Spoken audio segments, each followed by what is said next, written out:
أولا, le premier point, من أشرك في القبور والأحجار كمن أشرك في الأوثان والأصنام. Celui qui va commettre du shirk devant les tombes, en adorant les tombes ou en adorant les awliya, est exactement comme celui qui commet du shirk en adorant des statues. Car les mushrikoun du temps du prophète alayhi salatu wassalam, ils ne croyaient pas que les statues sont créateurs. Les mushrikoun au temps du prophète alayhi salatu wassalam ne croyaient pas que l'asnam wal-awthan wal-aliha al-batila peuvent créer khaliq, raziq. Ils n'avaient pas cette croyance. Les mushrikoun du temps du prophète alayhi salatu wassalam commettaient du shirk avec les statues, commettaient du shirk en passant par des intermédiaires, et c'est pour cela qu'ils ont été considérés comme mushrikin. Ils n'avaient pas forcément une croyance qui dit qu'ils croyaient que ces statues étaient créateurs et seigneurs de l'univers. Qu'est-ce qu'ils disaient, ya ikhwah? Ma na'buduhum illa liyuqarribuna ila Allahi zulfa. On ne les adore que pour qu'ils nous rapprochent davantage d'Allah. Les mushrikoun au temps du prophète alayhi salatu wassalam, ils adoraient les statues où ils passaient par des intermédiaires pour adorer Allah Azza wa Jal. Ils commettaient du shirk et ils disaient, nous les adorons que pour qu'ils nous rapprochent davantage d'Allah subhanahu wa ta'ala. Ils n'avaient pas la croyance, ils n'avaient pas une croyance qui dit que ils sont créateurs.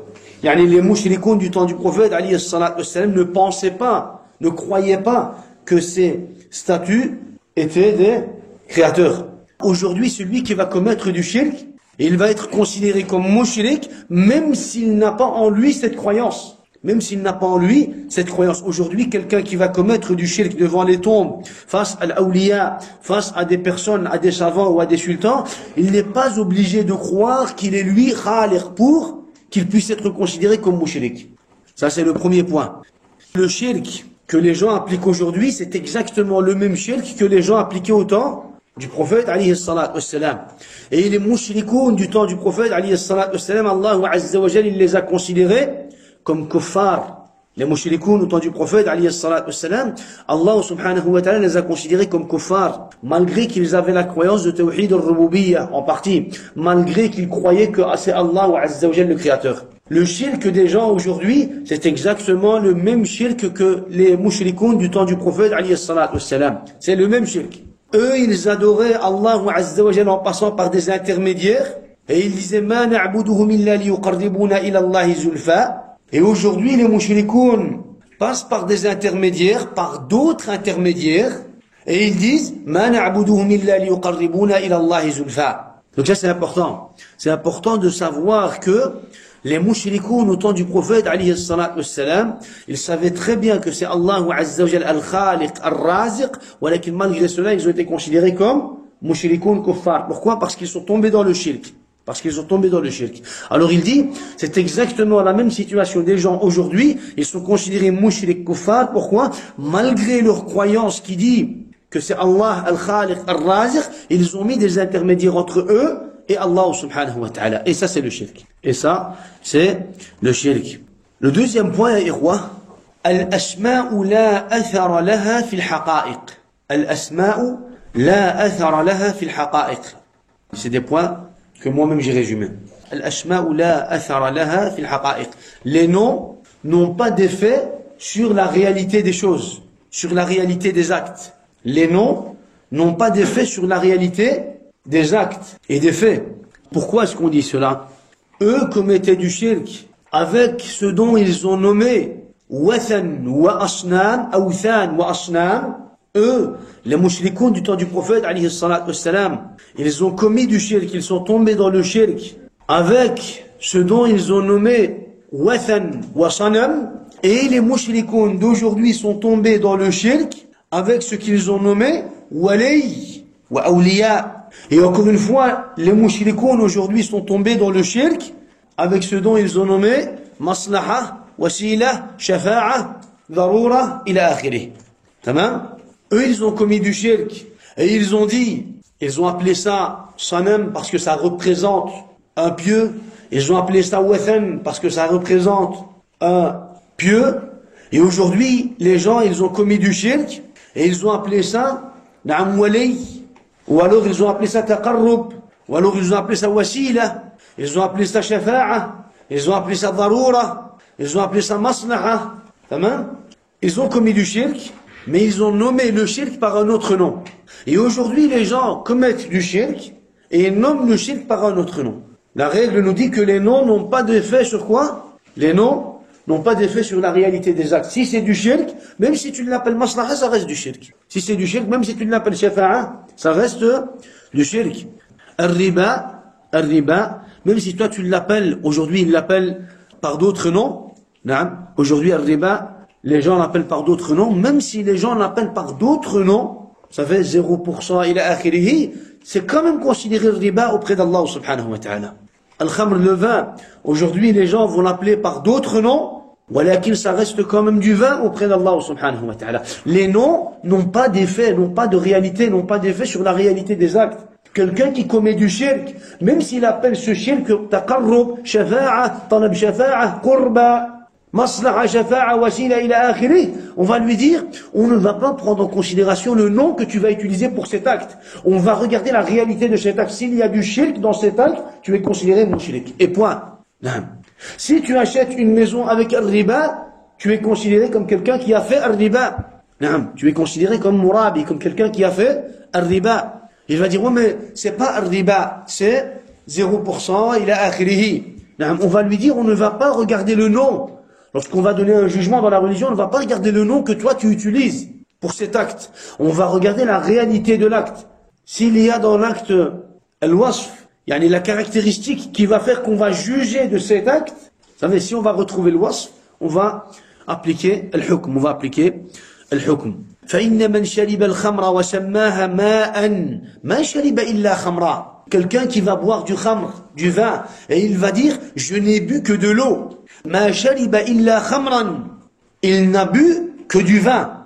Et il va être considéré comme quelqu'un qui a bu du vin.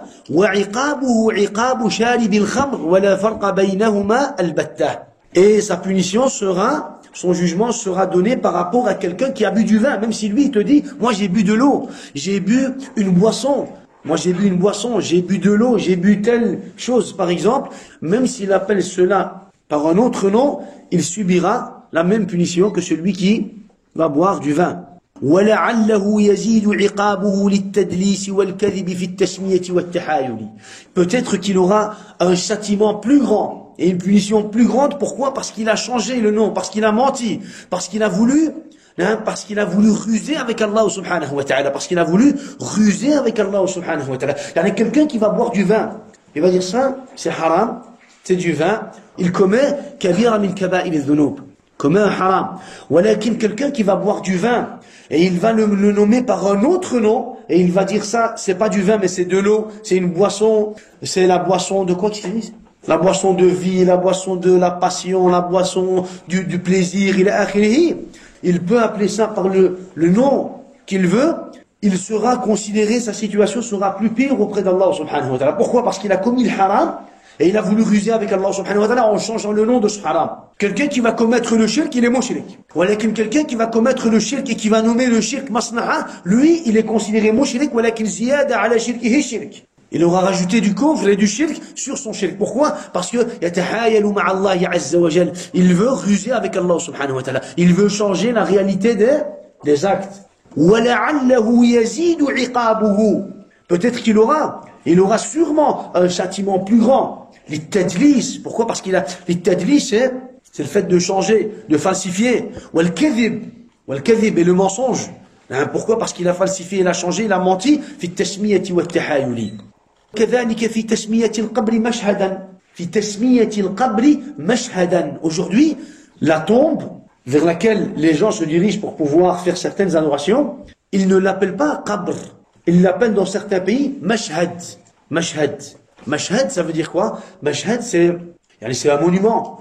C'est un endroit que tu vas témoigner. Mashhad, ça vient de shahida. Shahida, c'est le témoignage. C'est un monument, c'est un endroit que tu vas aller pour témoigner, pour regarder. Ça fait, ils appellent ça mashhad. Ou alors ils appellent ça darih. En turc, ils appellent ça turba. Ça veut donc il y a différents noms. Pourquoi est-ce que vous changez les noms? Pourquoi est-ce que vous changez de nom? En fin de compte, ça reste du shirk. Que vous l'appelez Mashhad, ou bien Turba, ou bien Darih, ou bien encore par d'autres noms, ça reste du shirk. Ça reste Qabr, et ça reste du shirk. Pourquoi? لأن الأسماء لا أثر لها في الحقائق. Parce que les noms n'ont pas d'effet sur la réalité des actes.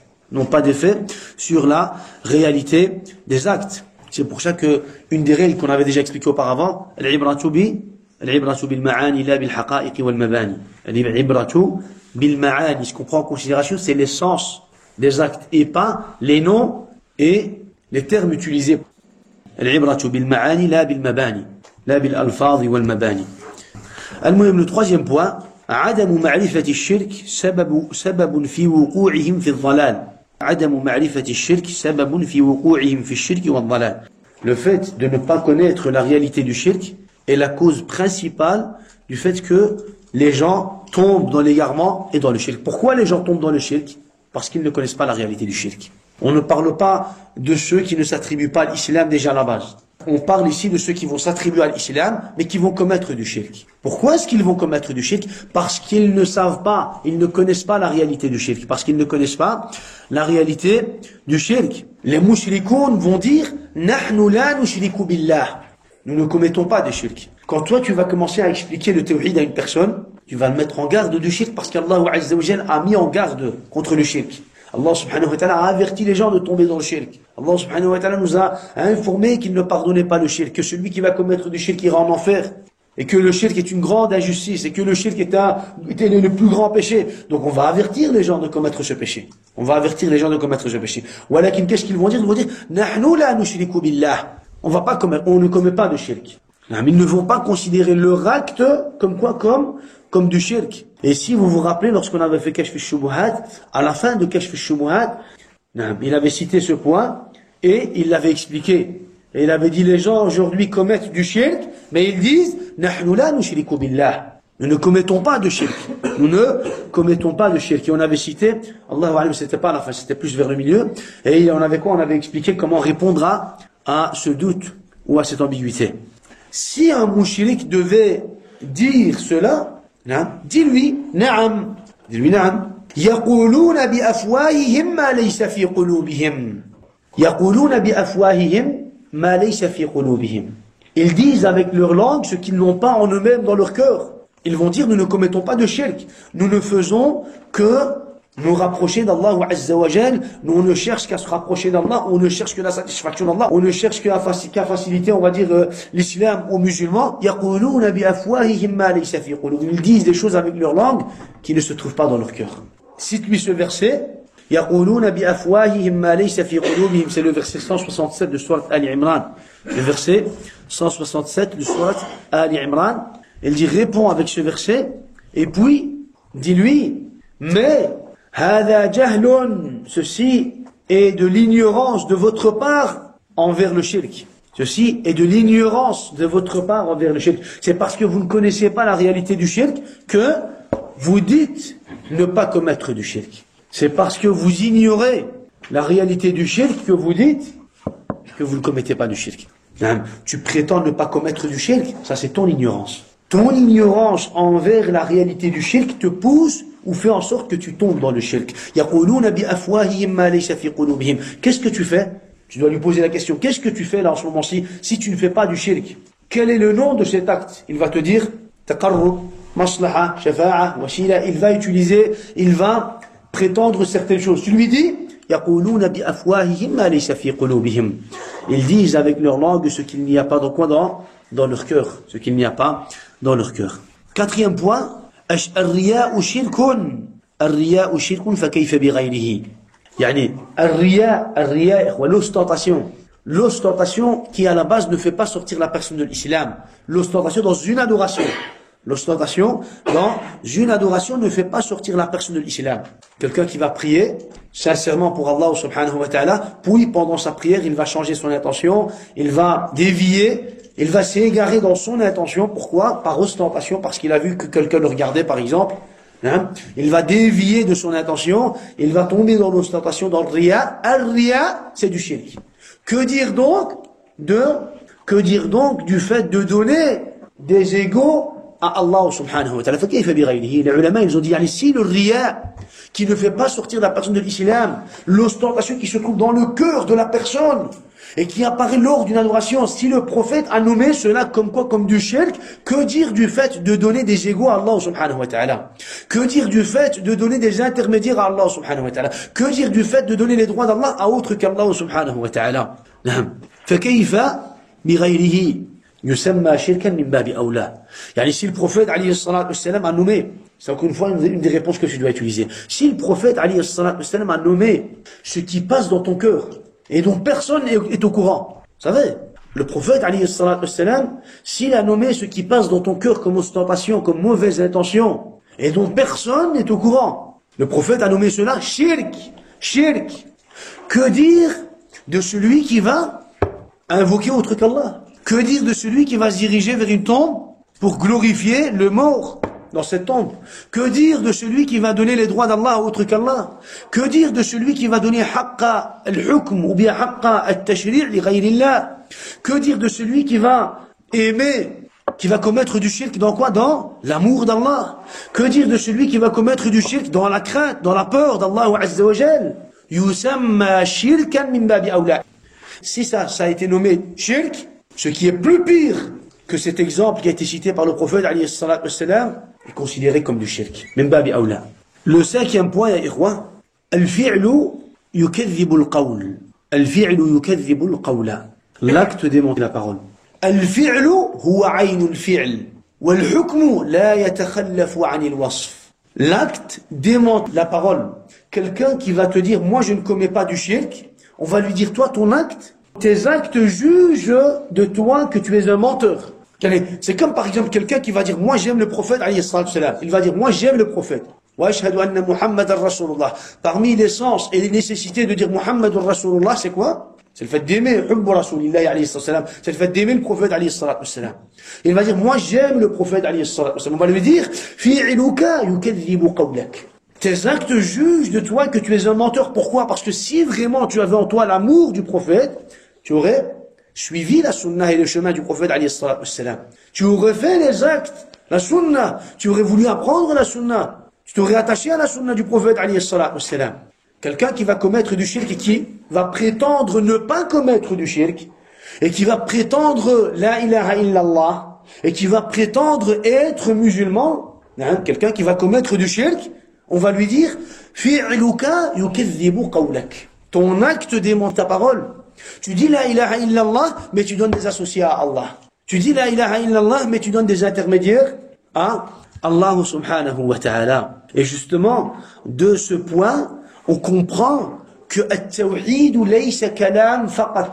Le tawhid n'est pas une simple théorie.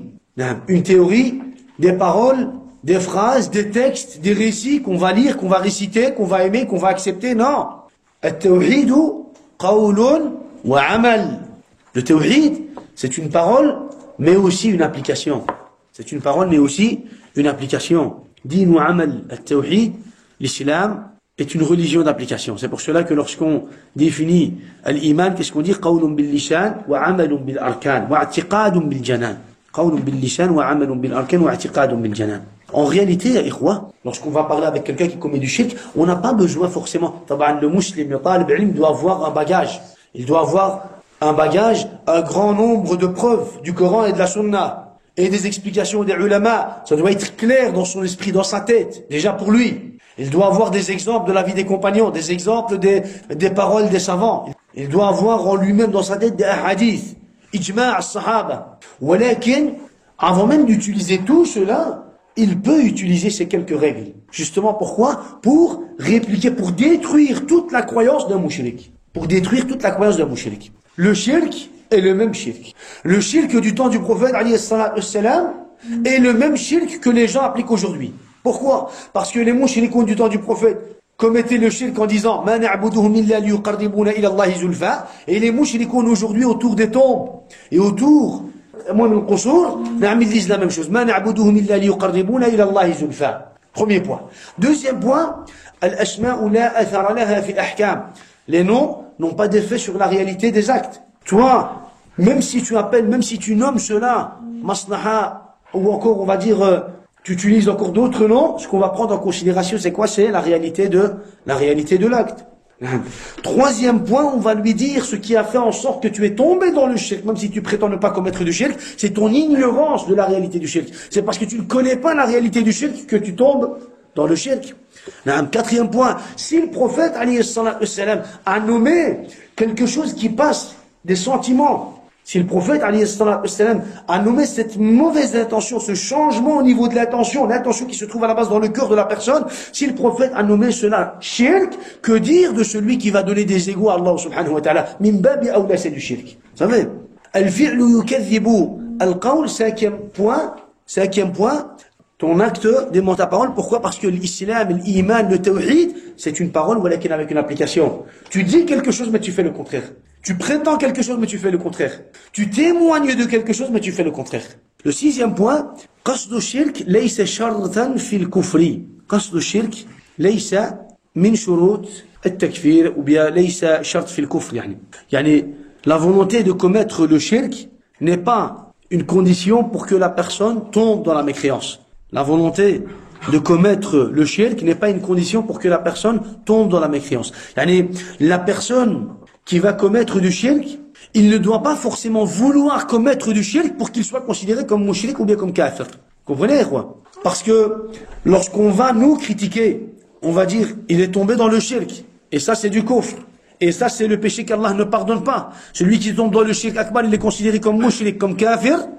Ils vont nous rapporter cette règle. Ils vont dire, oh, mais il a commis cet acte, qui est effectivement du shirk, mais il n'a pas voulu commettre le shirk. Il n'a pas voulu commettre al-kufr. Ces gens-là qui commettent cet acte, ces gens-là qui commettent ces actes, ils ne font pas tout cela dans l'objectif ou avec l'intention de commettre du shirk. Donc, ils sont excusés. On va lui dire, non, ça c'est batil. Ça c'est une règle que tu as sortie de ta poche. Ça, c'est une règle que ton imam a sortie de sa poche. Vous savez, que ton imam, on va lui dire que ton imam a sorti de sa poche. Pourquoi? فَقَدْ صَرَّحَ الْفُقَهَا. Pourquoi? C'est l'a'imma, l'ulama.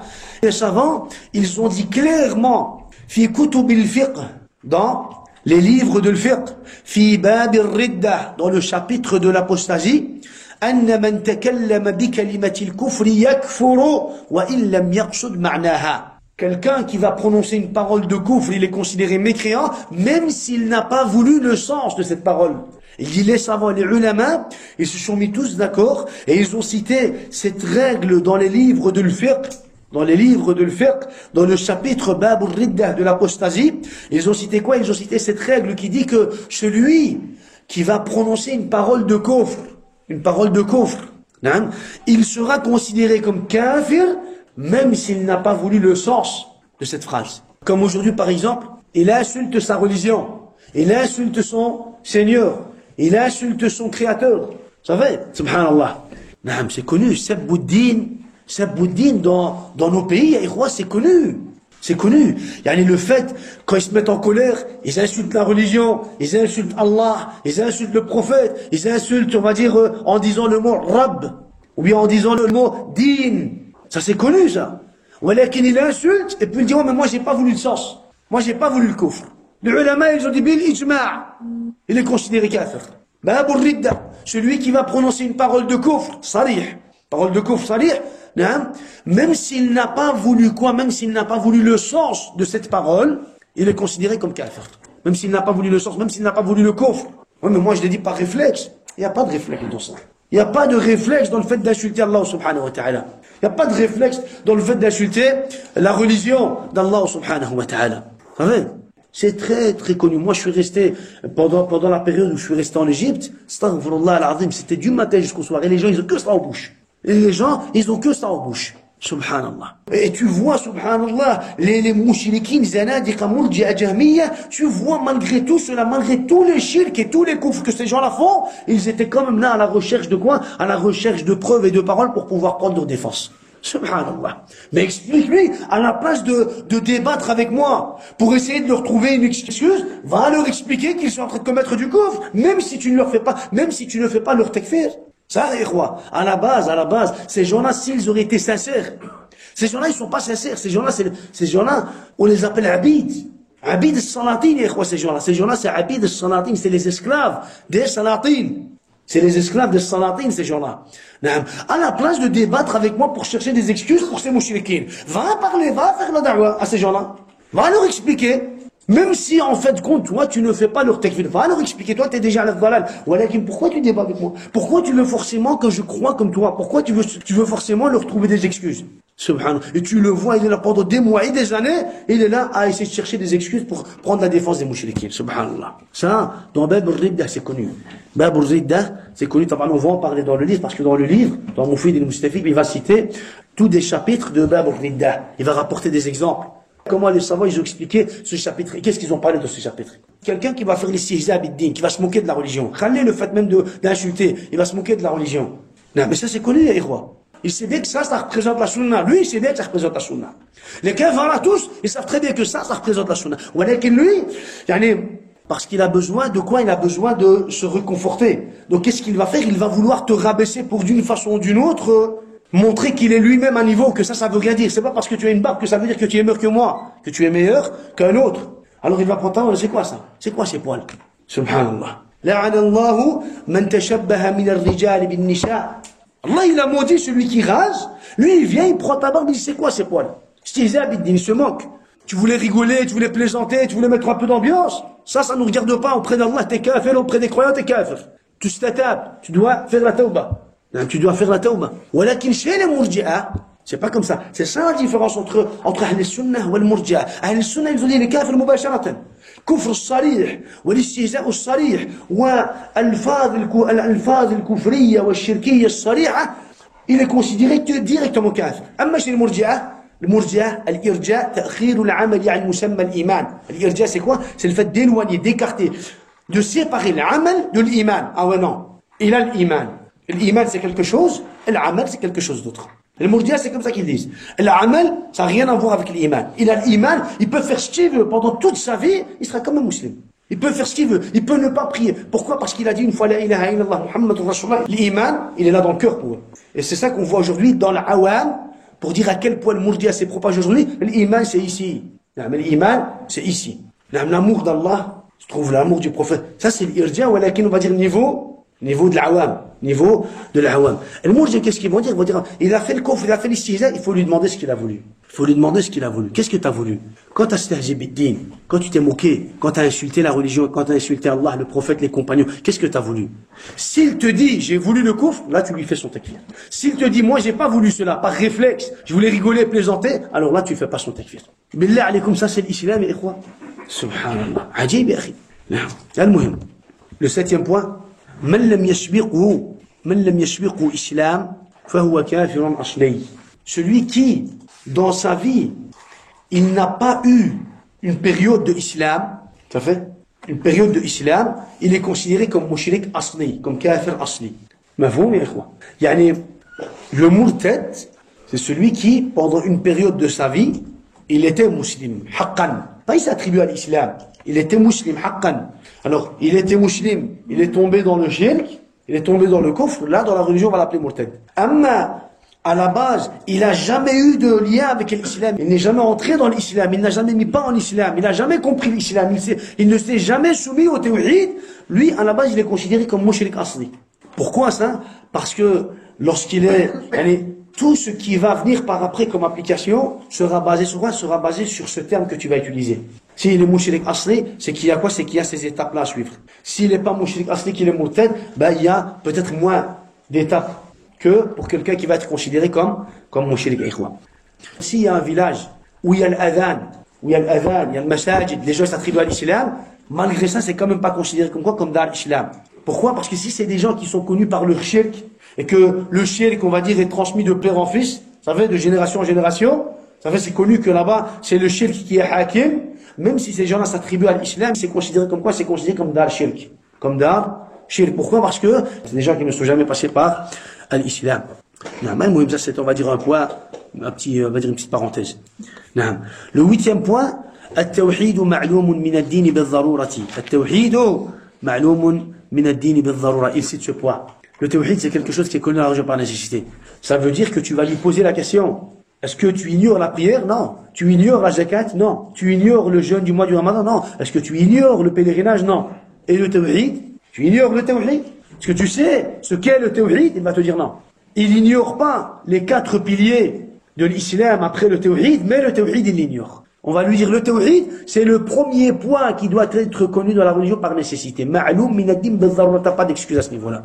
T'as pas d'excuse à ce niveau-là, et c'est déjà un point qu'on avait expliqué.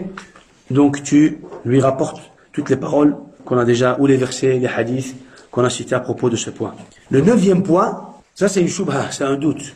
Ils disent, on ne peut pas faire de comparaison entre les mouchrikoun du temps du prophète alayhi salatu wassalam et les mouchrikoun de notre époque. Et les mouchrikoun de notre époque. Pourquoi? Elle dit parce que ils ne sont pas pareils, ou ils ne font pas partie, on va dire, de la même catégorie. Parce que les gens aujourd'hui, ils ont accepté de dire la ilaha illallah. Mais les gens, les mouchrikoun du temps du prophète alayhi salatu wassalam, ils n'ont pas accepté de dire la ilaha illallah. Donc on ne peut pas faire la comparaison entre les mouchrikoun du temps du prophète et les mouchrikoun de notre époque. Pourquoi? Parce que les gens aujourd'hui, ils ont accepté la ilaha illallah Muhammadur Rasulullah. Le prophète alayhi salatu wassalam, qu'est-ce qu'il a dit? Umirtu an uqatila an-nas hatta yaqulu la ilaha illallah. Fa idha qaluha, na'am. Fa idha qaluha, asamu minni dima'ahum wa amwalahum illa bihaqqiha. Le prophète alayhi salatu wassalam, il dit, j'ai été ordonné de les poursuivre jusqu'à ce qu'ils disent la ilaha illallah. Jusqu'à ce qu'ils disent la ilaha illallah. فَإِذَا قَالُوهَا. Et s'ils disent la ilaha illallah, خلاص, s'ils disent la ilaha illallah, ils sont protégés. Non, ils sont protégés illa bihaqqiha, sauf s'ils négligent un des droits de la ilaha illallah. Et puis il rapporte aussi le dalil, lequel dalil? Le hadith de Oussama ibn Zayd, lorsque Oussama sur le champ de bataille, il est face à un mouchrik, il lève l'épée, il lève son épée justement pour l'achever. À ce moment-là, le mouchrik, il dit la ilaha illallah, malgré cela, Oussama, il l'achève. Alors le prophète, alayhi salatu wassalam, il lui dit, lima qataltahu ba'dama qala la ilaha illallah. Pourquoi est-ce que tu l'as tué malgré qu'il ait dit la ilaha illallah? Malgré qu'il ait dit la ilaha illallah. Ça, c'est les dalils que les mouchrikoun de la 2e classe nous rapportent. Ils nous disent, vous ne pouvez pas comparer les gens d'aujourd'hui aux mouchrikin, aux kuffars de l'époque du prophète alayhi salatu wassalam. Pourquoi? Parce que le prophète alayhi salatu wassalam a dit que s'ils disaient la ilaha illallah, ils s'abstenaient de les poursuivre. Parce que le prophète alayhi salatu wassalam a dit à Oussama, ya Oussama, comment as-tu osé lui faire du mal? Comment as-tu été capable de le tuer une fois qu'il ait prononcé la ilaha illallah? Donc on comprend qu'il y a une différence entre les gens de notre époque et les mouchrikoun du temps du prophète alayhi salatu wassalam. Les gens de notre époque ont accepté la ilaha illallah Muhammadur Rasulullah, ils font la prière, ils jeûnent, ils donnent la zakat, ils vont faire le pèlerinage, il y a des huffar, ils construisent le masajid, ils lisent le Coran, ils font sadaqat, ils font le zakawat, il a akhiri. Mais ces gens-là, c'était pas pareil. Les mouchrikoun du temps du prophète étaient dans, on va dire, dans une autre situation. Tout d'abord, on va lui dire ça c'est pas vrai. Ça c'est pas vrai. Parce que les gens au temps du prophète alayhi salatu wassalam, les mouchrikoun au temps du prophète alayhi salatu wassalam, ils n'ont pas accepté Mohammed alayhi salatu wassalam, mais ils s'attribuaient malgré cela à un prophète. Ils s'attribuaient malgré cela à un prophète. Parce que eux, ils vont dire, non, ils ont été considérés comme kuffar parce qu'ils n'ont pas accepté la prophétie de Mohammed alayhi salatu wassalam. Donc on va dire, avant de rentrer dans les explications, on va leur dire ce que vous dites, c'est batil. Ces gens-là aussi, ils avaient un prophète, Ibrahim alayhi salatu wassalam, Ismaïl alayhi salatu wassalam. Ils priaient, وَمَا كَانَ صَلَاتُهُمْ عِنْدَ الْبَيْتِ إِلَّا بُكَاءً وَتَصْلِيَةً. Et leur prière n'était que sifflement et battement de mains autour de la Kaaba. Ils avaient une prière. Les mouchrikoun du temps du prophète alayhi salatu wassalam à la Mecque jeûnaient. Ils avaient le jeûne, ils jeûnaient le jour de Ashura. Ils jeûnaient le jour de Ashura. Ils avaient des jeûnes. Les mouchrikoun du temps du prophète alayhi salatu wassalam, ils avaient zakat, sadaqa, wal hajj, ces adorations. Lorsqu'ils juraient, il leur arrivait de jurer sur le Seigneur de la Kaaba. Ils avaient une croyance. Mais ils avaient une croyance. Walakin, malgré cela, ils ont été considérés comme kuffar, mouchrikoun. Pourquoi? Parce qu'ils ont commis du shirk. Parce qu'ils ont commis du shirk. Deuxième réponse, toujours, ça c'est une règle. Lorsque tu es confronté à un mourji, ou bien un jahmi, ou bien un mouchrik, ou bien un kafiri, il va te ramener une preuve. Sois sûr et certain, et en toi la certitude, que cette preuve-là, il la détourne. Sois sûr que cette preuve-là, sois sûr et certain, et en toi la certitude, que tu peux lui répondre avec le délil que lui t'a ramené. Parce que ça c'est le Coran, Yahri. Ça c'est le Coran. Et ça, c'est la sunna du prophète, alayhi salam, et il n'y a rien en contradiction, il n'y a rien dans l'islam qui est en contradiction avec les bases de l'islam, ni un verset coranique, ni un récit prophétique. Donc sache que tu peux, toi, réutiliser son dalil pour lui répliquer. Vous avez utilisé le hadith أمرت أن أقاتل الناس حتى يشهدوا أو حتى يقولوا لا إله إلا الله فإذا قالوها عصموا مني دماءهم وأموالهم إلا بحقها. Le dernier mot, إلا بحقها. نعم. إلا بحقها. Je m'abstiendrai de les poursuivre, sauf s'ils négligent un des droits de la ilaha illallah. وحقها إفراد الله عز وجل. Et son premier haqq, le premier haqq de la ilaha illallah, c'est justement d'unifier Allah subhanahu wa ta'ala. C'est justement d'unifier Allah subhanahu wa ta'ala dans l'adoration et dans ses droits. Dans l'adoration et dans ses droits. Donc quelqu'un qui va dire la ilaha illallah, mais qui va négliger les droits de la ilaha illallah, cette parole ne lui sera d'aucune utilité. Pourquoi? Parce que le prophète a dit illa bihaqqiha. Je m'abstiendrai. فإذا قالوها خلاص عصموا مني دماءهم وأموالهم إلا بحقها. S'il néglige les droits, les haqq de la ilaha illallah, le prophète continuera à les poursuivre. Illa bihaqqiha. Le premier haqq de la ilaha illallah, c'est de le comprendre et c'est d'unifier Allah subhanahu wa ta'ala avant même de prier, avant même de jeûner, avant même de donner la zakat, avant même de construire le masajid, avant même d'étudier un Coran al-Karim. Le premier droit de la ilaha illallah qui va faire que tu vas pouvoir mériter le Jannah, c'est quoi? C'est le fait d'unifier Allah subhanahu wa ta'ala. C'est le fait d'unifier Allah subhanahu wa ta'ala. Et ces mushrikoun ont négligé le premier haqq de la ilaha illallah. Donc leur parole ne leur sera d'aucune utilité. C'est comme la parole des Juifs lorsqu'ils ont dit la ilaha illallah, mais ils ont quand même été considérés comme kuffar. Pourquoi? Parce qu'ils ont renié la prophétie de certains prophètes. Isa alayhi salam. Témoigner de la prophétie des prophètes d'Allah Azza wa Jal, des messagers d'Allah Azza wa Jal, est un des droits de la ilaha illallah. C'est pour ça que les Juifs, malgré qu'ils prononçaient cette parole, ils ont quand même été considérés kuffar. Pourquoi? Parce qu'ils ont renié la prophétie de certains prophètes. Encore un autre exemple. Celui qui va par exemple considérer un homme comme prophète. Un homme qui n'est pas prophète, il va le considérer comme prophète. Celui qui va considérer un homme comme prophète. Même s'il dit la ilaha illallah, Muhammadur Rasulullah, il sera considéré comme kafir. Pourquoi? Parce que parmi les droits de la ilaha illallah, il y a le fait de croire que Muhammad, khatamul anbiya'i wal mursalin. Donc il va négliger un des droits de la ilaha illallah de Muhammadur Rasulullah. Quelqu'un qui va croire qu'il y a un dernier prophète, ou qu'il y a eu un dernier prophète, ou qu'il va y avoir un dernier prophète, kafir. Parce que parmi les droits de la ilaha illallah, c'est quoi? C'est le fait de croire que le prophète est le dernier des messagers d'Allah subhanahu wa ta'ala. Et justement, c'est comme la tribu de Bani Hanifa. Bani Hanifa, ya ikhwa. C'est la tribu de Musaylamatul Kadhab. La tribu de Bani Hanifa.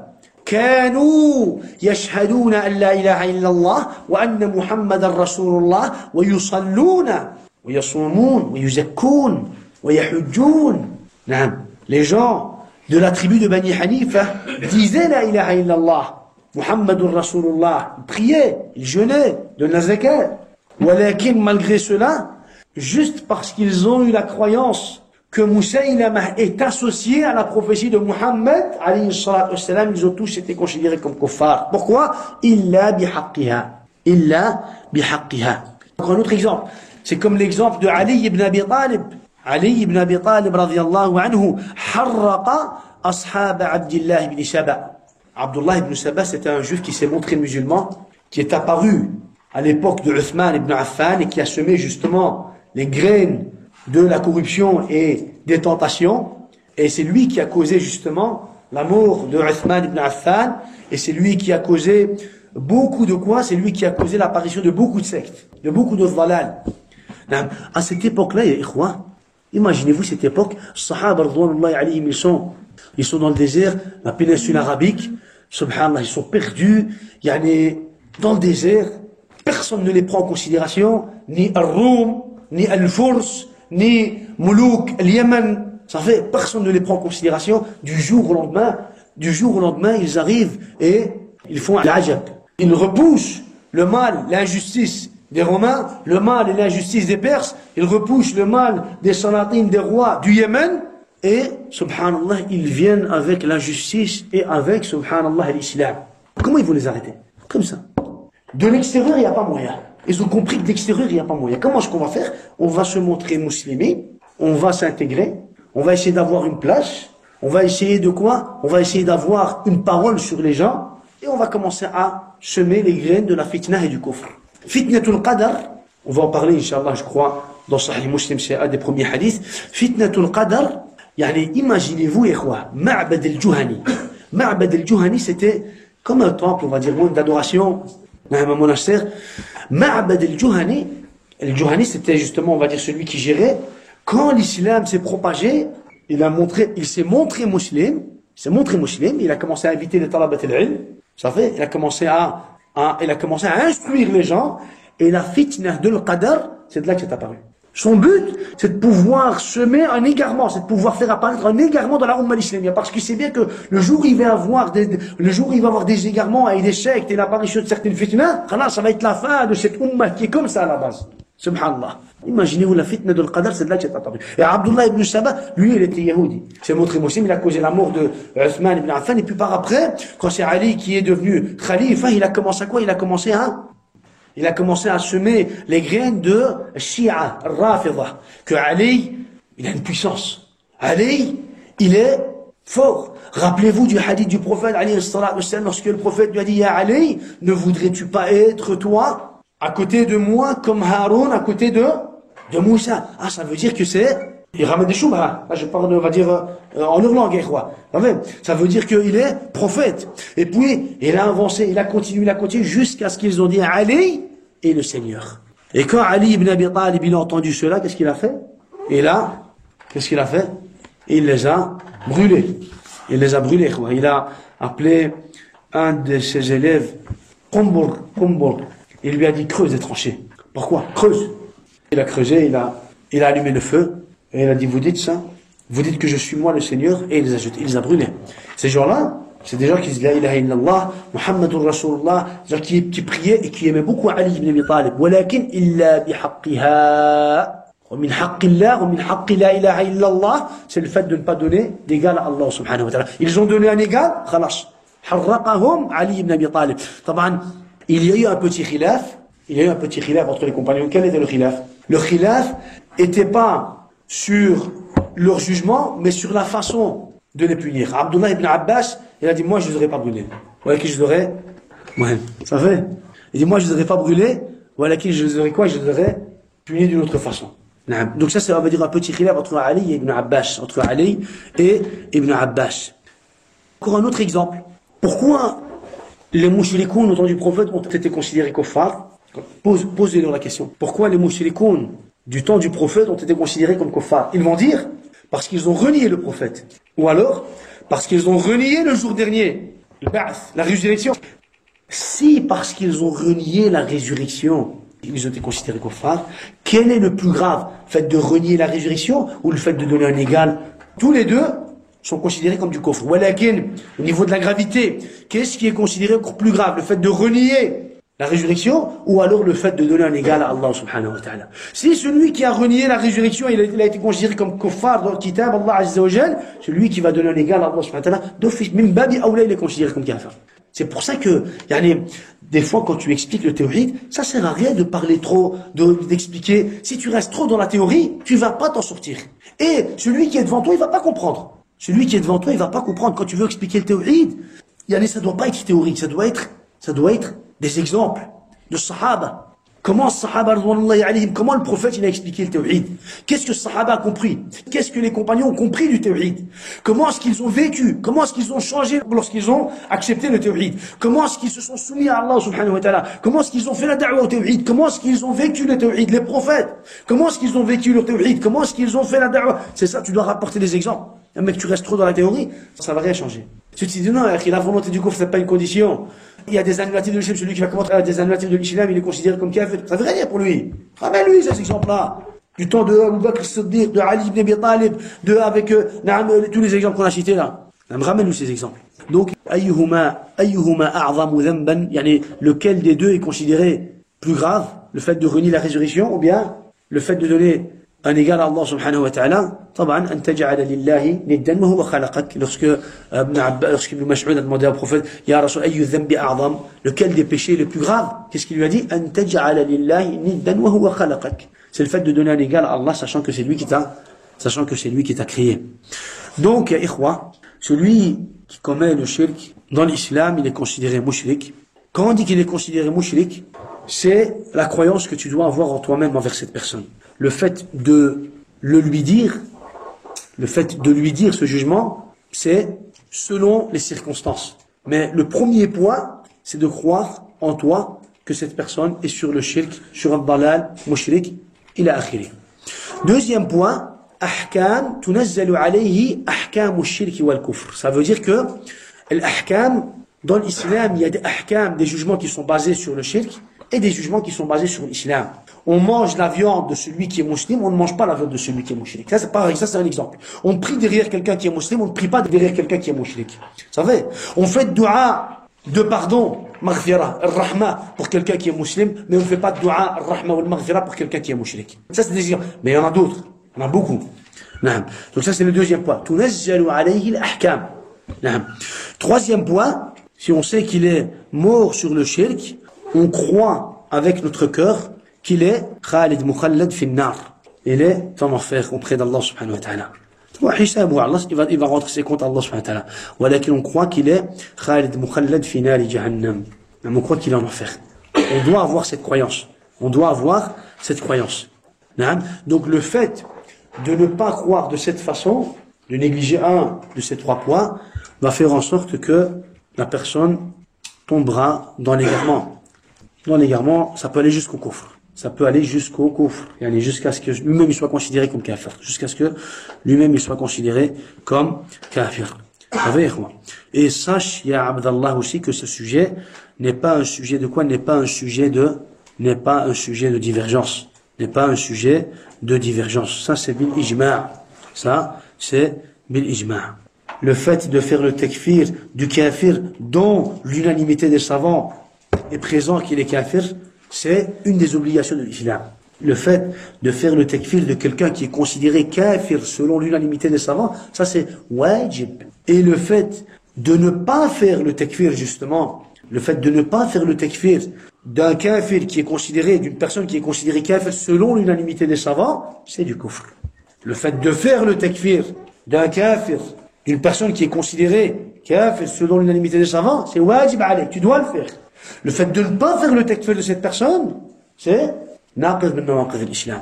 C'est un des annulatifs de l'islam.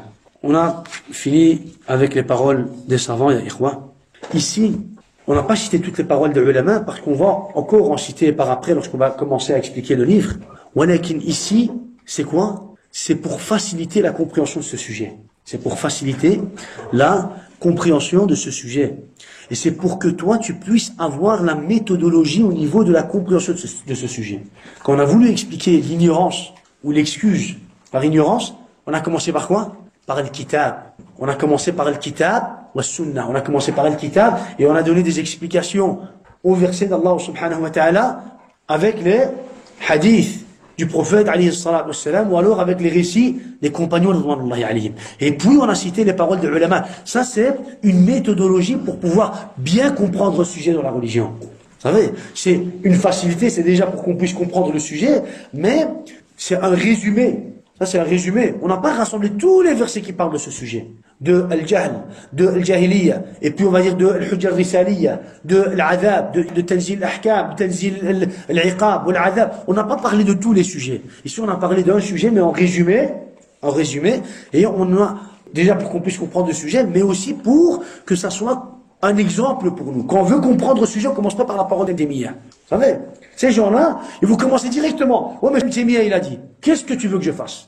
C'est comme ça que tu vas m'expliquer, que tu vas me convaincre ta croyance? C'est pas comme ça. Vous savez? Donc, comment est-ce qu'on doit faire? On doit avoir une méthodologie dans la compréhension de ce sujet. Et lorsqu'on est face aux paroles des ulama, on ne doit pas contredire al-haq avec la parole des ulama. On ne doit pas contredire la vérité, al-haq, avec les paroles des ulama. Si on est face aux paroles de savants, on doit avoir en nous deux possibilités. Yani si on a une parole de savant qui nous paraît être en contradiction avec les bases qu'on vient de citer par exemple. Il y a des paroles, on va dire des ambiguïtés, des mutashabihat, ou bien min bab siyas al-shar'iyya, on va dire des savants, selon on va dire leurs époques, ils ont dû un peu, on va dire utiliser des termes un peu plus généraux. Donc, lorsqu'on est face à des paroles de ulama qui nous paraissent être en contradiction avec les bases, on vient de citer les bases du tawhid, deux possibilités. Première possibilité, qu'est-ce qu'on va dire? نحمل كلام العالم نعم نحمل كلام العالم ونفسره بكلامه. On va interpréter, on va expliquer sa parole avec ses paroles. Et on va porter sa parole sur ses paroles. On a la parole d'Ibn al-Qayyim par exemple, ou bien d'Ibn Taymiyyah par exemple. Vous savez, on va expliquer ses paroles avec ses paroles. On va porter ses paroles sur ses paroles pour avoir une bonne compréhension. C'est la première étape. Deuxième étape, peut-être que c'est une parole où on n'a pas forcément d'explication à donner. Vous savez, on n'a pas forcément d'explication à donner. Et on n'est pas obligé de donner une explication pour toutes les paroles. Et quoi? Vous savez, et telle parole, qu'est-ce que t'as? Ça c'est devenu une maladie, ça. J'ai déjà rencontré des gens comme ça. Il me vient avec la parole de Jémia. J'ai ri.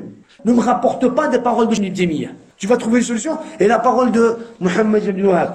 Tu vas essayer de trouver une solution et la parole de Subhan. Tu veux quoi? Ça fait. Khalas. Et ça c'est pour les gens qui sont quoi? Ça c'est pour les gens qui ont basé leur croyance sur les paroles de ulama. Ça surtout plus. Dès qu'il est face à la parole d'un savant qui est en contradiction avec sa croyance, il commence à stresser. Pourquoi? Parce que lui il a basé toute sa croyance sur les paroles de ulama. Alors quand il est face à la parole d'un savant qui contredit sa croyance, il est en stress. Mais quand c'est le Coran ou le Sunna, pour lui c'est pas important parce qu'il sait bien comment faire le ta'wil. Ah oui, non, mais ici c'est pas ça qui a été voulu. Il va le chercher, on va dire, subhanallah, un sens dans un fond de, subhanallah. Ou alors, deuxième étape, qu'est-ce qu'on va dire si on n'a pas de réponse ou d'explication à donner? Al-haqq muqaddamun ala ikhtiyar al-shaykh al-fulani, ou bien al-shaykh fulani par exemple. Vous savez? Al-haqq muqaddam, ça veut dire que la vérité prend toujours le dessus. Que ce soit Cheikh Foulan, ou bien Cheikh Foulan, ou bien l'Alim al-Foulan, ou bien l'Alim al-Foulan. Toujours la vérité prend le dessus sur la parole des savants. C'est la vérité, c'est le Coran et la Sunna qui juge sur les savants, et c'est pas les savants qui jugent sur le Coran et la Sunna. Et c'est pas les savants qui jugent sur le Coran et la Sunna.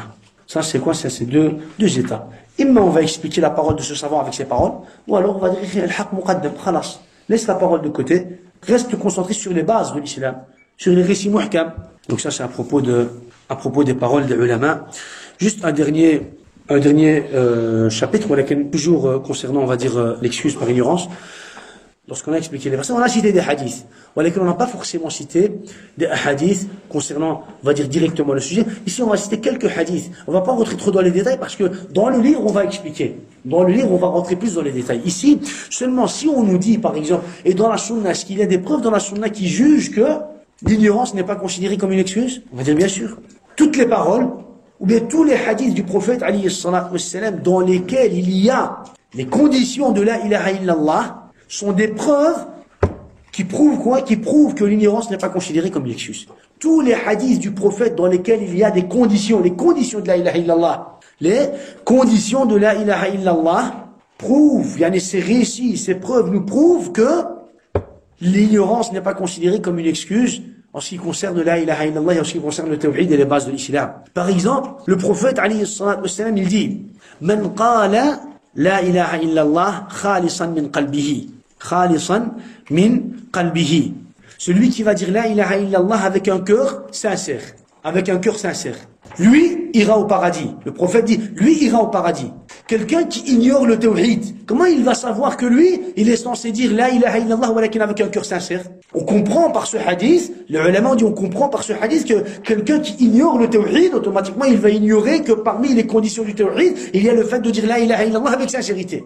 Donc il dit si cette condition nous prouve qu'il n'a pas droit à l'excuse parce que c'est une condition de la ilaha illallah. C'est une condition pour accéder au paradis, pour gagner le paradis. Le prophète dit celui qui va dire la ilaha illallah walakin avec un cœur sincère, il ira au paradis.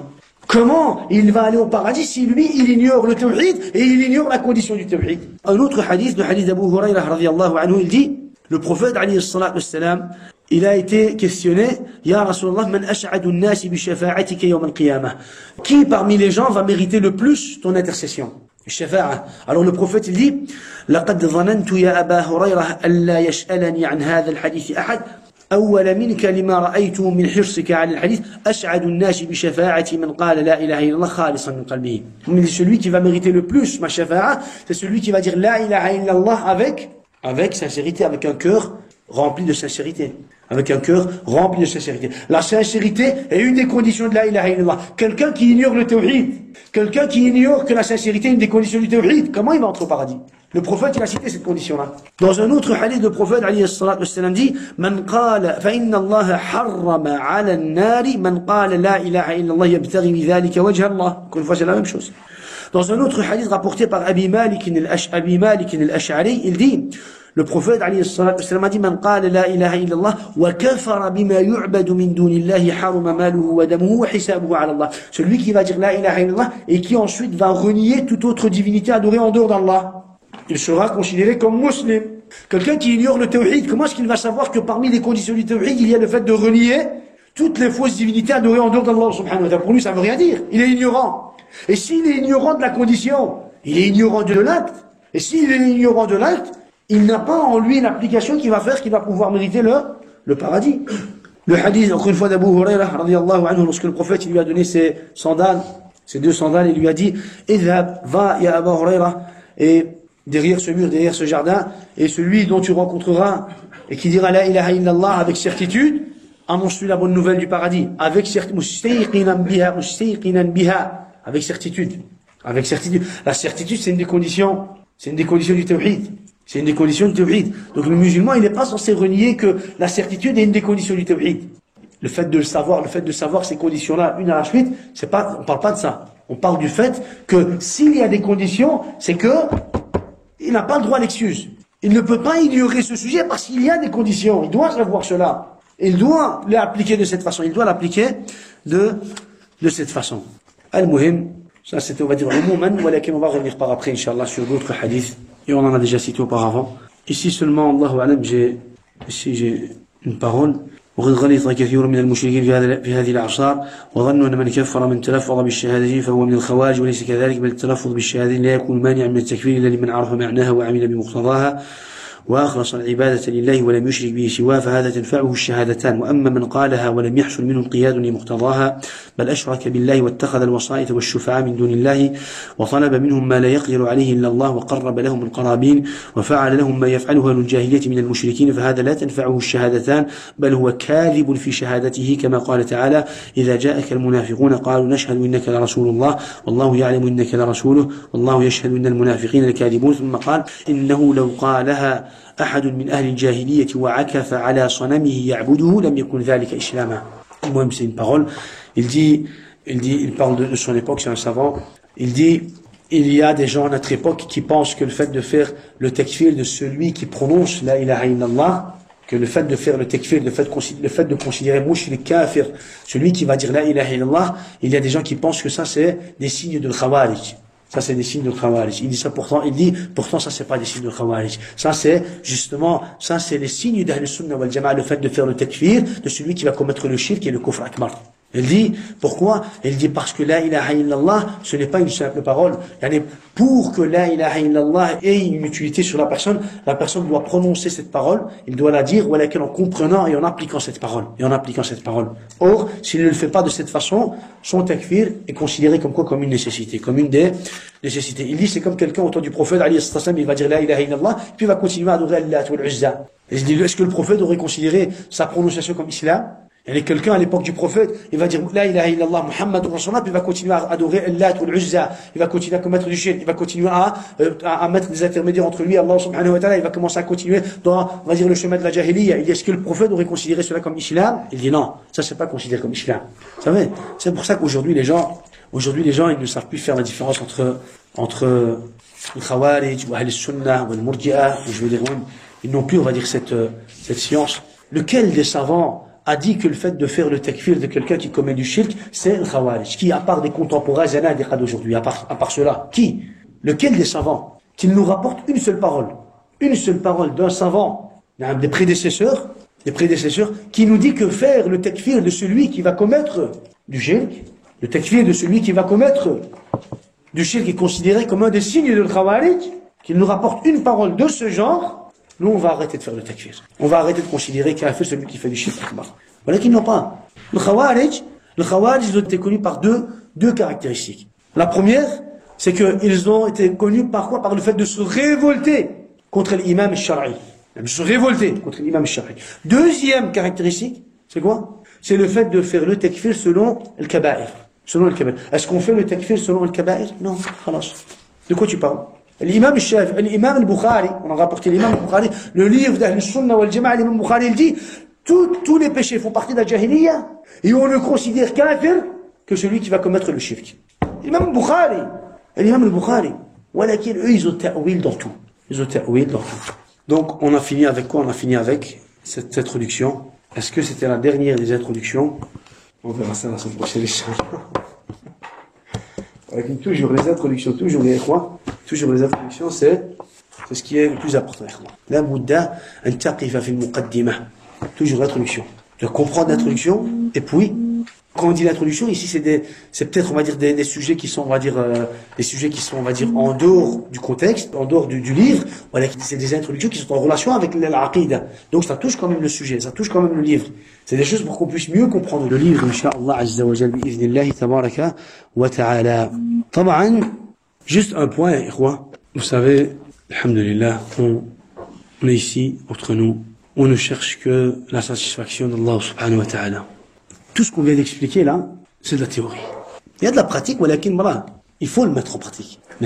Le tawhid, en général, quand on va l'expliquer, ça va nous paraître comme de la théorie. Walakin, toujours, comme je l'ai dit, c'est quoi? C'est la pratique. C'est la pratique. L'amal. فإن الله لا ينظر إلى صوركم ولا إلى أموالكم ولكن العمل. ولكن ينظر إلى قلوبكم وأعمالكم.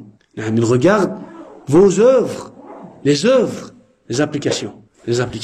En général, les ikhwa, quelle que soit l'application, il faut savoir que on est sans cesse dans une adoration. Subhanallah. Il faut croire, il faut comprendre qu'on est sans cesse dans une adoration. Pourquoi? Qul inna salati wa nusuki wa mahyaya wa mamati. Dit ma prière et mon sacrifice, ma vie et ma mort. Et pour Allah Azza wa Jal. Et pour Allah subhanahu wa ta'ala. Donc pour pouvoir améliorer à ce niveau-là, on doit être conscient de cette réalité. On ne doit pas trop se noyer dans la théorie. On doit aussi revenir, essayer de comprendre, on va dire, cette réalité. La réalité de l'amal, et qu'on est sans cesse en train d'adorer Allah subhanahu wa ta'ala, et qu'on va rendre des comptes à Allah subhanahu wa ta'ala pour nos applications.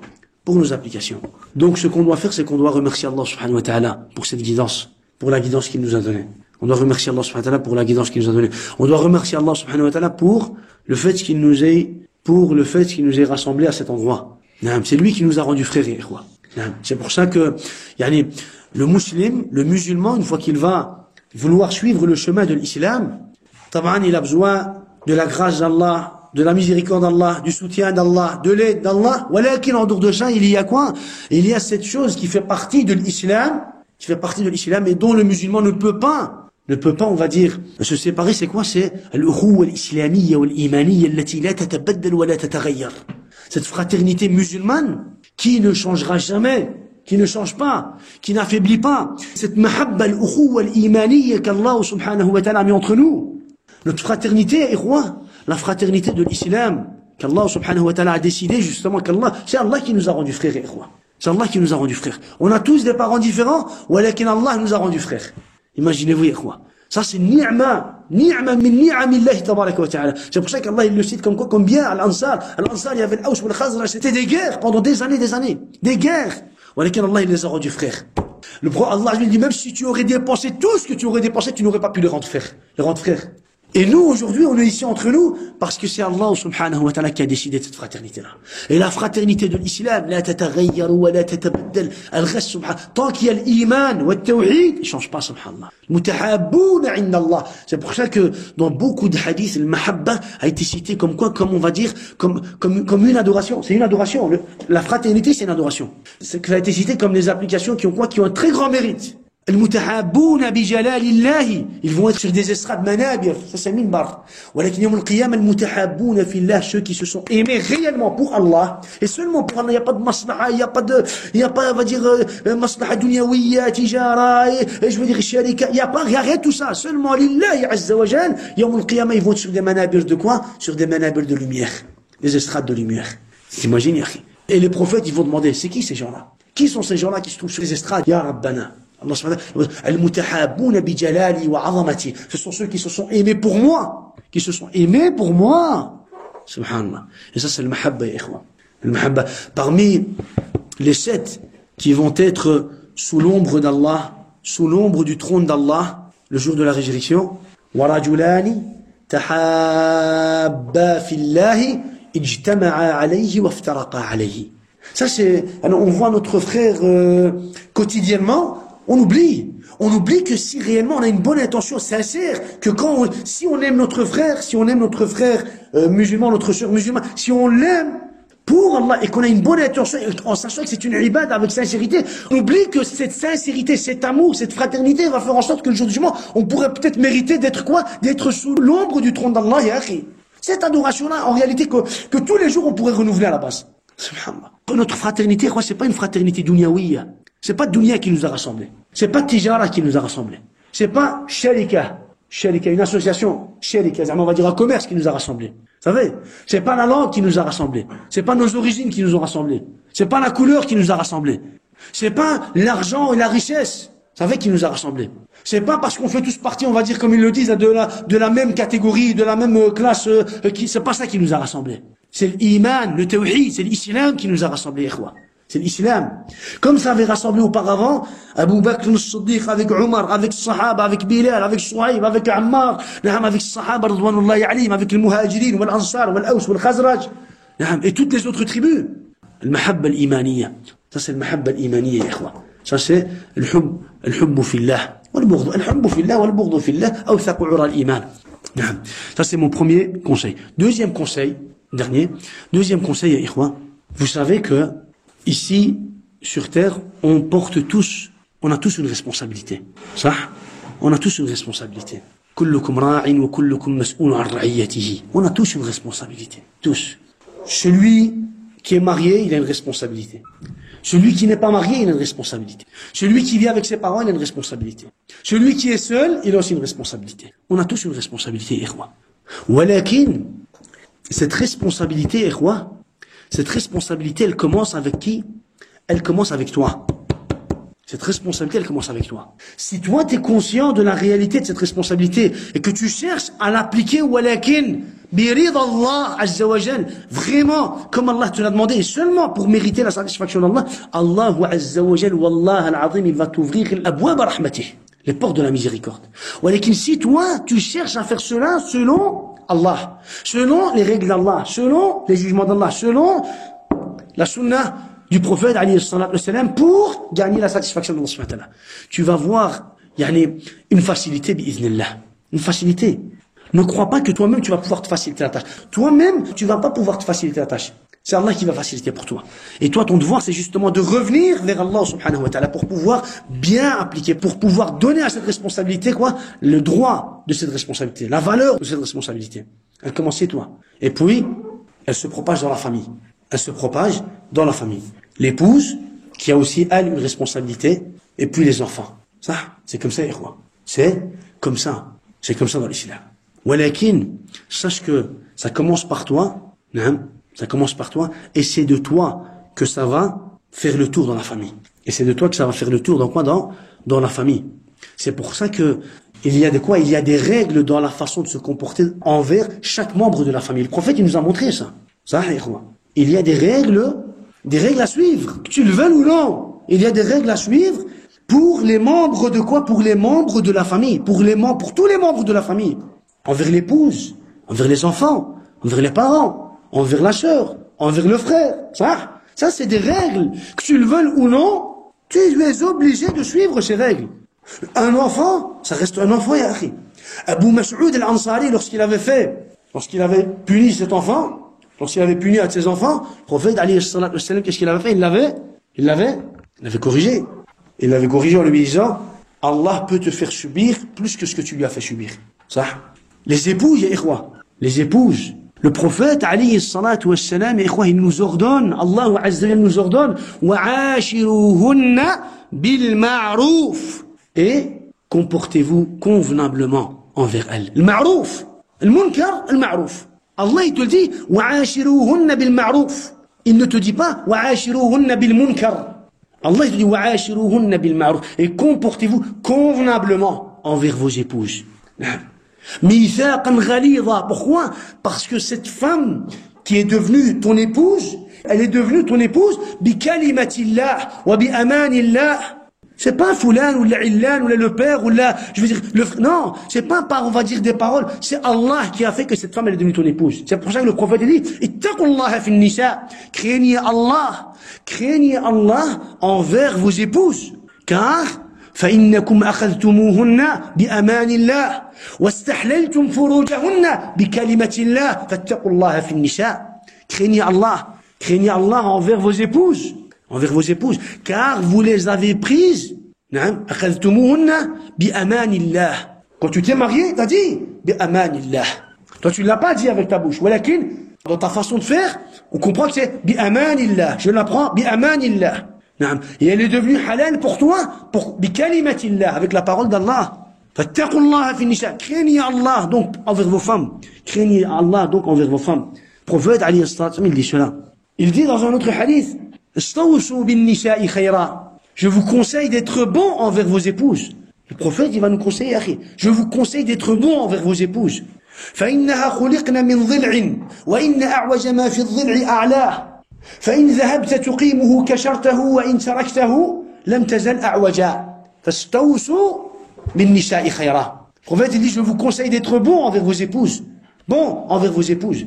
Car elles ont été créées d'une côte. Et ce qu'il y a, c'est que la côte, le plus haut de la côte est toujours un peu tordue. Si tu essayes de la rendre droite, la côte, tu vas la casser. Et si tu veux vivre avec elle, tu dois vivre avec ce défaut.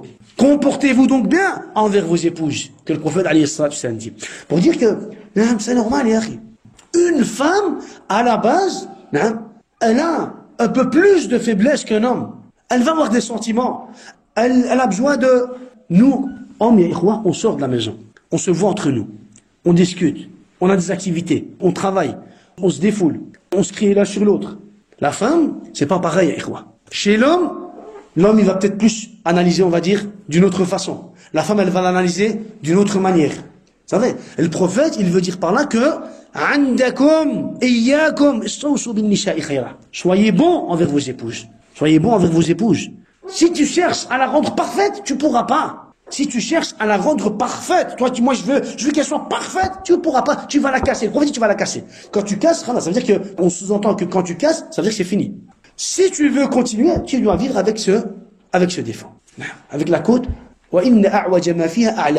la partie la plus haute, elle est un peu tordue. Tu dois faire avec. Tu dois se battre. C'est pour ça que le prophète, il dit, le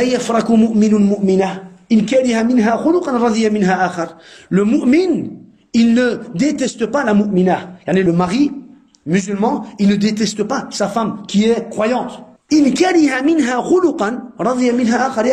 Si tu n'es pas un de ses comportements, obligé que tu en aimes d'autres. Le prophète, c'est un exemple qui te dit, elle a des défauts, il va dire ton épouse, elle a des défauts. Si tu n'aimes pas certains de ses défauts, sache qu'elle a d'autres qualités que toi tu aimes, que le musulman il aime. Et ça, c'est pour vous montrer que, ça c'est important.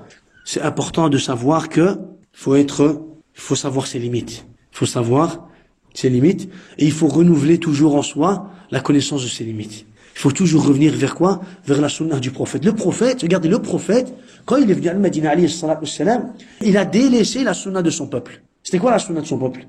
Quraysh. Quraysh avec les femmes, il n'y a pas de blague. C'était shidda, le prophète. Walakin lorsque le prophète, il est venu à Medina et qu'il a vu la douceur chez l'Ansar envers leurs femmes, tout ce qui est Quraysh, ça reste à Quraysh, à la Mecque, vous faites comme l'Ansar. Le prophète, il a changé sa façon de faire quand il a vu l'Ansar. À la Mecque, les femmes qui vont venir se rassembler autour du prophète, qui vont se plaindre, qui vont commencer à parler au prophète, c'est impossible. C'est presque impossible. Abadan, à la Mecque, elles vont se rassembler autour du prophète, elles vont commencer à discuter, à critiquer, à parler, je veux dire, à voix haute, devant le prophète, alayhi salam. Abadan. ولكن على المدينة خلاص يا أخي. Le prophète il écoutait, il dit laisse-le parler. Il les écoutait. Omar ibn Khattab il se plaît, Ya Rasulallah, depuis qu'on est venu à Medina, tout a changé, je ne m'en sors plus. Parce que Omar ibn Khattab il est connu par le shirk à tous les niveaux. Ya Rasulallah, non. ما كان الرفق في شيء إلا زانه وما نزع من شيء إلا شانه. الرفق, la douceur fait ce que toute autre chose ne peut pas faire. La douceur. Quand tu enlèves la douceur d'une chose, ça devient dégoûtant, dégueulasse, ça devient mon ila akhiri. Subhanallah. Le prophète, il avait un servant, et Ani Shajah, il était connu, il guidait les chameaux. Et un jour en voyage, regardez l'exemple que le prophète donne. Un jour le prophète, il est en chemin, en voyage, et c'est Ani Shajah qui guide les montures des épouses, des femmes, pas des épouses, mais des femmes, des croyants, du prophète et des compagnons de. Et à un moment donné, apparemment, Ani Shajah, il était connu dans quoi? Il était connu dans sa façon d'y faire. Alors, il commence à accélérer. Et il lui dit, Ya Ani Shajah, Ruwaydan, wayhak bil qawarir. Il lui dit, Ya Ani Shajah, Ruwaydan, wayhak bil qawarir. C'est quoi le qawarir? Le qawarir, c'est le pluriel de qaroura. C'est quoi le qaroura? Qui sait c'est quoi le qaroura? Hein? Non. Le qaroura, c'est le vase, ikhwa. Le vase, ça fait. C'est le vase. Alors, le prophète, il dit, Ya Ani Shajah, Ruwaydan, calme-toi. Wayhak bil qawarir. Tu vas pas faire mal. Tu vas, comment on dit? Encore moins que mal. Tu risques de leur faire mal. C'est le qawarir. Il a utilisé le terme, les vases pour les femmes. C'est-à-dire, c'est des vases. Va doucement parce que quand tu vas aller vite, tu risques de leur faire mal. Abu Qalabah, il dit, Tabi'i, il dit, Wallah al-Azim, le prophète, il a prononcé une parole. Il lui dit, il dit, Wallahi, le prophète, il a utilisé une parole, que si ça aurait été un d'entre nous qui l'aurait utilisé, l'ibtumour, vous l'aurez dénigré, vous l'aurez critiqué. Hashouma alek, t'es pas un homme. Vase, wesh vase? Vase. Qui est vase? Khallé. Tu vois comment? Non, il dit, Wallahi, le prophète, il a prononcé une parole, que Wallahi, si ça aurait été un d'entre nous qui l'aurait prononcé, on l'aurait critiqué, t'es pas un homme, toi. T'es quoi, je veux dire? Tu te fais écraser, ou là, moi, je sais pas ce qu'on aurait dit. Ça fait? Chauffe le prophète. Subhanallah. Ça nous montre que le prophète, les femmes, on doit être doux envers elles. On doit les comprendre, on doit les écouter, on doit prendre en considération leurs sentiments, on doit leur consacrer du temps, on doit leur demander, on doit pas leur ordonner, mais on doit leur demander gentiment, on doit les aider, on doit les soutenir, on doit être bon envers nos femmes et ikhwa. La personne sur terre, pour celui qui est marié, la personne sur terre, qui mérite le plus de douceur, après tes parents, mais en dehors, dans ta maison, en parlant dans ta maison, c'est d'abord ta femme et akhi. C'est ta femme, la douceur, ça fait, la douceur, juste le fait, wallah al-azim, le fait de l'écouter, de lui demander, comment vas-tu, comment ça se passe, on a déjà parlé de ces choses-là, comment le prophète il faisait avec ses épouses. Le prophète il a fait la course, un concours avec Aïcha, un concours. Mais toi aujourd'hui tu vas faire un concours. Allez, en partant, c'était un voyage, le prophète a dit aux compagnons, taqaddamu, avancez un peu. Et puis le prophète il va rester à l'arrière, il va dire on fait la course. Le prophète il a fait la course avec son épouse, Aïcha radiyallahu anha. Wallahi, le prophète il avait une douceur, comme il l'a dit à Abu Qalabah, il avait une douceur envers ses épouses. Tout ce qu'on voit aujourd'hui, c'est rien devant la douceur du prophète, c'est rien du tout. Et le fait de croire que, ça c'est un peu on va dire de la jahiliya, le fait de croire que tu dois être dur, tu dois casser, tu dois crier, tu dois frapper, tu dois démolir, tu dois montrer que c'est toi, non. Non, al-rijalu qawwamuna ala an-nisa, on n'a pas dit le contraire. بما فضل الله الرجال قوامون على النساء بما فضل الله بعضهم على بعض وبما أنفقوا من أموالهم نعم فالقانتات حارمون إلى آخره الرجال c'est vrai qu'il a une responsabilité il est قوام sur sa femme ولكن ça veut pas dire qu'il a le droit de ta'adda alayh de lui faire du dhulm de lui faire de l'injustice de pas prendre en considération sa situation de pas on va dire lui donner son droit. Abu Darda, quand il était chez lui, et qu'il était renfermé chez lui, et que Salman est venu voir dans le jardin, Darda, elle est en train de travailler dans le jardin. Il dit, Darda, qu'est-ce qui t'arrive? Ton frère, Abu Darda, il n'a pas besoin de dunya. C'est Darda qui travaillait, qui ramenait la nourriture à la maison. Abu Darda, il était dans l'ibada, jahid, abid, il s'était renfermé pour l'ibada. Après avoir compris le din, après avoir accepté l'islam, il s'était renfermé chez lui, khalas. La nuit, c'est le qiyam, la journée, c'est le siyam. Rien d'autre. Il veut juste manger quelques luqaymat, quelques bouchées, bas.